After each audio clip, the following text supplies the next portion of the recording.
Minyo nami.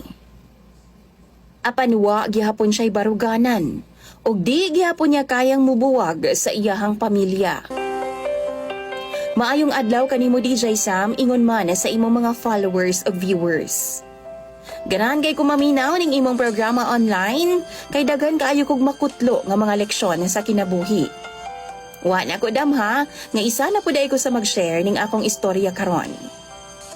Tawagan na lang ko sa pangalang Jessica. 28 anyos ko DJ Sam ug kasado na ngadto sa ako ang bana nga tawgon na lang nato sa pangalang Dingdong.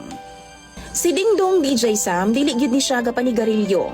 Muinom oo pero talagsara kaayo. Kugihan pud di siya mangita og kwarta. Pero tihik pag-abot sa pagkaon. Nag-ilaming duha sa balay sa akong maguwang DJ Sam kaniadto. Dito ni nagsugod ang tanan. Kay niadto nga time, nagtapok-tapok man ang akong pamilya. Ug naapod siya dito DJ Sam, nag-apil-apil sa among bonding. Kay almost 2 years naman po di ay silang magkaila sa akong makuwang. Dihang nanguli nami, gihatod mi niya sa akong pamilya sa among balay DJ Sam. Ug 2 ka bulan ang nilabay, human mi magkaila ni Dingdong, mura naman siyang nayabag sa ako Magsige na lang siyang sunod-sunod DJ Sam, magsigpangita. Bisan gani magsimba DJ Sam, mangita gyud siyang daw ko.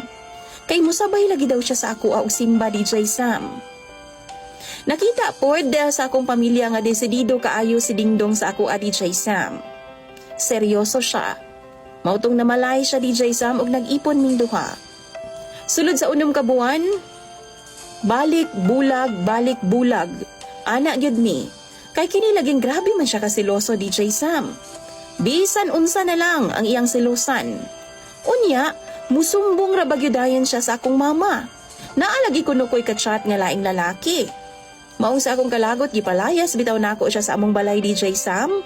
Kay niadto nga time, naaman mi nagpuyo sa ako ang mga ginikanan. Nakamatikod ko sa iyang batasan, nga muhawa ug muhawa pudayon siya. Niuli siya sa ilahang panimalay DJ Sam. Ug mauto nga wa na pud nako panumbalinga. Apan siya ang ni-chat sa akong friend nga gusto lagi daw siyang makipagbalik sa ako DJ Sam, niadto pa siya sa bahay kauban ang iyang maguwang kay kuno, gusto daw siya makipagbalik nako. Kada away man gud namo DJ Sam, ako man dayon siyang palayason ug bulayas pud siya. Unya nabuntis ko.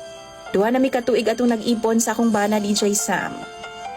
Unya nag-ipon na pud mi dito sa iyahang mama. Sukad ang ipon mi sa iyang mama DJ Sam, murag wa naman siya pakabana na